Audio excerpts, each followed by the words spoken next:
watu binafsi. We have government property that have been grabbed by people because of their influence.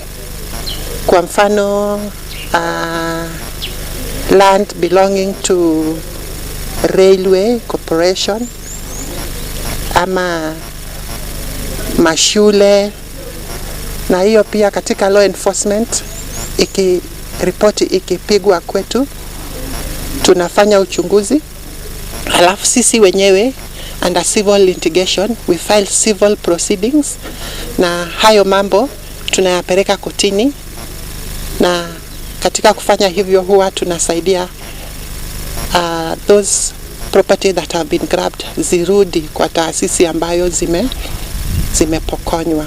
Afisa huyo amesema kuwa wao kama tume wako na jukumu pia la kuelimisha taasisi mbalimbali jinsi ya kuzuia na kuzipa mianya ya ufisadi kwa kutathmini upya uhakiki wa mfumo. Ufisadi like a vice inatokana na lack of systems. Kwa hivyo ili tusaidie institutions wakuwe na systems mzuri, tunafanya kitu inaitwa systems review, inaitwa systems audit, and finally advisories, ili kama taasisi ya serikali tuwe tumeweka mikakati ambayo inasaidia sana katika kupambana na ufisadi kwa hiyo njia ya mpangilio ya kazi.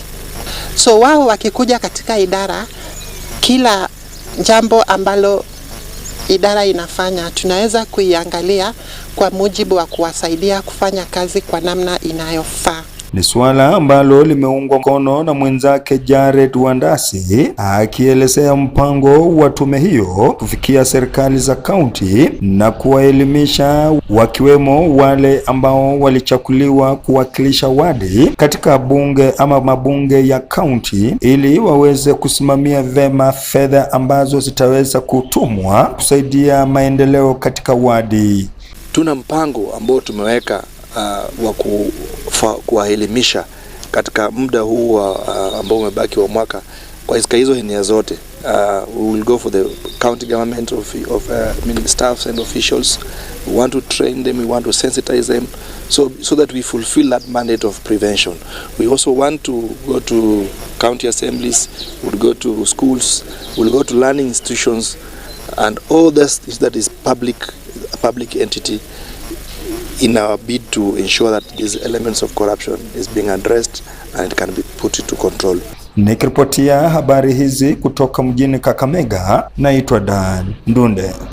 Tukitoka hapo Kakamega tuelekee Busia sasa, na nikushukuru mwenzangu Dani na Bwayo kwa taarifa hiyo. Kule Busia ni kwamba wakulima wa kahawa maeneo ya Trans Nzoia, si Busia, Trans Nzoia, Bungoma na Kakamega wako tayari kuweza kufaidika kwa shilingi bilioni 3 ili kuweza kuimarisha kilimo cha kahawa katika kaunti hizo. Wakulima katika maeneo yanayoongozwa kwa uzalishaji wa kahawa wameweza kuonyesha furaha yao, kwani wameweza kuanza kupokea msaada ya kifedha kutoka kwa idara ya ukulima ya serikali. So far tuna experience kwa wakulima wengi ambao wanakuja kwa kilimo cha kahawa. Hata kumekuwa na changamoto ya kupata miche kwa wakulima wengine, na tuna encourage two cooperative societies ziweze kutengeneza hizo miche ili wakulima waweze kupata miche za kupanda. So far mambo ya Coffee Cherry Advance Revolving Fund wakulima wamebenefit from Bungoma and Trans Nzoia counties. Leo tuko hapa hivi in Kakamega County pia kwa sensitize wakulima, na tuko hopeful from next week wakulima wataanza kuaccess hizi pesa kwa sababu tumewaachia forms. Kama mafunzo ambayo tumeleta hapa leo, hii pesa ikifikia kila mkulima pia aweze kuaccess subsidized farm inputs, kwa sababu kitu ambayo inalemea wakulima wengi ni hiyo high cost of production. Unapata anatumia pesa mingi kununua madawa, pesa mingi kuaccess advances, lakini serikali ikiingilia iweze kumreducea hii cost, na tuendelee kuwatafutia soko mzuri hapa locally kwa nchi na pia direct sales kwa ng'ambo. Kilimo cha pamba kinazidi kuweza kuimarika katika kaunti ya Busia. Hata hivyo, wadau wanaolalamikia hatua ya baadhi ya wakulima kuweza kuuza pamba kwa madalali katika nchi jirani ya Uganda kwa bei duni na kuweza kusababisha uhaba wa zao hilo humo nchini. Tuangalie taarifa hiyo kutoka Busia sasa. Tumefanya maneno ya BT for now 3 years. Na chenye naweza kuambia wananchi, hii BT mapato ya BT imekuwa juu because tumeona ya kwamba wakati tulikuwa tumeanza, before tulikuwa tunapanda hiyo conventional seed ama fuzzy seed, na hapo tulikuwa tunapata kama Busia na Bungoma County tulikuwa tunapata ton kama 30 metric ton. But wakati tulianza kupanda BT, nimeona tonnage ile tumepata kwa wakulima wote ni kama kwa Busia County tumefika 150 metric ton. Ile mimi nimeona kutoka kwa pamba hii inanisaidia sana juu imenisaidia kulipa school fees. Sio kama zile miaka zingine nilikuwa ninahangaika, lakini mwaka jana iliweza kunisaidia sana. Na ninatumai mwaka huu juu niliongeza shamba, naona nitapata pesa nzuri ambaye itanisaidia school fees na labda hata kidogo kusaidia mimi pia kwa ujenzi ya boma. Pamba yetu kwenda Uganda naweza sema labda ni kwa sababu ya brokers na pia kwa sababu ya quality ya pamba yetu, kwa sababu pamba ya Kenya ni mzuri. Kwa hivyo naweza wahimiza kwamba kama wanaweza regulate pamba ya Kenya iuzwe Kenya, ili kwamba iweze kutumika kwa viwanda za hapa na watu wapate mambo mazuri kutokana na pamba yao, itakuwa mzuri zaidi. Na mkuleka Kakamega, chuo kikuu cha sayansi na teknolojia cha Masinde Muliro kwa ushirikiano na kampuni ya Light for the World na benki ya Standard Chartered waliweza kushirikiana kuwapa mafunzo ya teknolojia na ajira kwa kuweza kujiajiri wenyewe kando na elimu wanayopata katika vyuo vikuu humo nchini. Naibu Chancellor wa chuo hicho Profesa Solomon Bairo alisema kwamba kuandaa hafla hiyo mtazamaji ya waajiri na kuweza kuwapa wanafunzi mafunzo ni baadhi ya mikakati wanayoweka kuweza kukabiliana na uhaba wa ajira miongoni mwa vijana. Na usimamizi wa kampuni Light for the World na benki ya Standard Chartered zimesema kwamba zitazidi kuweza kushirikiana na vyuo vikuu vile vya mafunzo ya serikali kuweza kuwapa vijana na wanafunzi mafunzo kuhusu ajira na kile waajiri wanatarajia kutoka kwao wanapomaliza elimu, ili kuweza kutatua swala la ukosefu wa ajira miongoni mwa vijana humo nchini. The world is changing. A lot is changing. We cannot move ahead with the same things that we were doing. Ride on this. Ride on this because it's about your future. I think as you're told, it is within your hand. Step out there and just run with the opportunities that are being availed to you. The population is growing. All of us cannot be in employment. The government is actually looking at how do we expand the SME space, so how do you work out there even with your degree, and go out and create, be an employer from the word go. Gone are the days when people would actually work out and get those jobs easily. We are seeing that challenge, as you've said. But can you actually work out and go create employment? And that is why such conversations are actually important right now. Been a complaint that governments always look at the youth, but I want to assure you that this government is mainly for the youth, not for the old. Secondly, I want to assure the youth that we are here. Just like I said, when we make a career curriculum, give it, for example, engineering, by the time a student reaches 4th year, most of the things we taught them from 1st and 2nd years have changed. Change is now a constant. The jobs we are having will not remain the same. They are going to change completely. So all you need to do is to enter into that constant, keep on changing. So that's why we encourage us to keep on changing us and updating ourselves on the new skills, on the things that are happening, and strategizing very well so that in the future, the near future we are going in, people may either employ you, but more important, you employ yourself and employ others. We have gone even further. We have changed our syllabus. In the recent times, we revised our curriculum to include skills, practicals so that people learn what is there on the market. We also include the issue of partnering with industries so that our students, before they leave here, they have visited as many industries as possible, so that when we go out there, we are not surprised. We just join the market.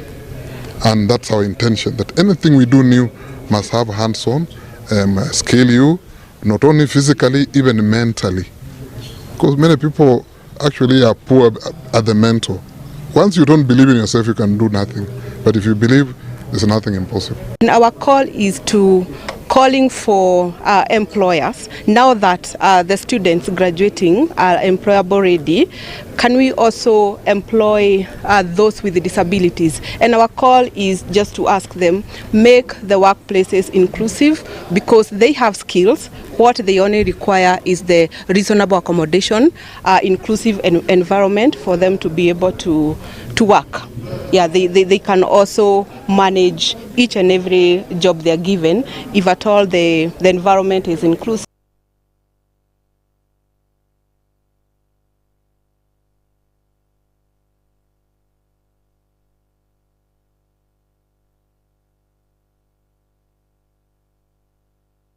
Na kwingineko, vijana wametakiwa kuweza kutumia ujuzi wao nao ili kuweza kukabiliana na umaskini ambao umekithiri nchini kutokana na uhaba wa ajira na malipo duni kwa waajiri wao. Wakizungumza katika hafla ya kuweza kuhamasisha umma kuhusu namna ya kuweza kujiimarisha kiuchumi kwa kuweza kutumia rasilimali kidogo,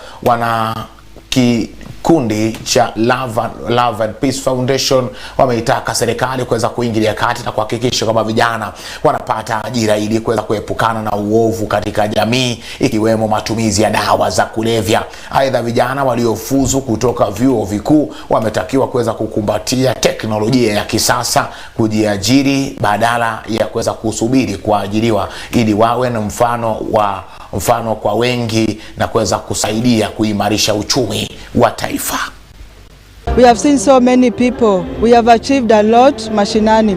We have trained them. We have seen them coming up and making soaps, Dettol. So they are starting to generate some income. At least pesa inaanza kuingia mfukoni mwao. Tunashukuru sana Kakamega kukuwa na branch. Na siku leo tuna kongamano, wengi wanaenda kupokea cheti ya kusoma, na tunashukuru wamekuja kwa wingi. Wakina mama hata wakongwe tumefurahi wamekuja kujumika pamoja nasi. Thank you Love and Peace Foundation. Area hii iko na umaskini, kupata kazi ni shida. Wale ambao wana employee wale wengine wanalipwa pesa kidogo, lakini Love and Peace wakati imekuja na treasurer wetu nikamwambia kwamba hawa watu wanaajiriwa pesa kidogo, yeye anawaajiri pesa mzuri, na hiyo pesa hata wale wako kwa ofisi unakuta kwamba hata huyu mtu ameajiriwa na anafurahia hata akipata hiyo mshahara. So wale wanaajiri watu hapa hawaajiri mshahara mzuri. Umaskini ambao uko hapa uko juu kwa sababu hata kama tuko na mvua, lakini bado nafasi ya kazi hakuna. Watu wamesoma lakini hawajaajiriwa. Vijana wetu ambao wanatafuta kazi, wengine tumewaajiri na tutaendelea kuwa na workshop. Tuko na binu ya kutengeneza kitu inaitwa bakery. Bakery yaweza hold hata vijana 300. Kwa hivyo tukiwa na bakery mbili Kakamega, vijana 300 ama 400 watasaidika. Na Love and Peace tunaingia kwa vijana ndio waachana na maneno ya madawa ya kulevya, maneno ya drugs, maneno ya uvutaji bangi. Hiyo maneno yote tutahakikisha kwamba ikamekoma. Kwa hivyo tutaungana na rais wetu kuhubiri amani. Tunaomba Mwenyezi Mungu awasaidie wale wote kutoka ng'ambo, asama pastors na rais wetu kwa kuanzisha mtindo wa bottom up ili kila mtu kwa njia moja ama nyingine asaidike. It's actually a good initiative ambayo imeweza kusaidia watu wetu. Especially nimefurahia kusikia mambo ya hii wadada zetu ya street, ambapo wakati mwingine wanajikuta huko kwa sababu ya shida. And you know very many Kenyans wamesaidika, na hasa kina mama kwa hii project.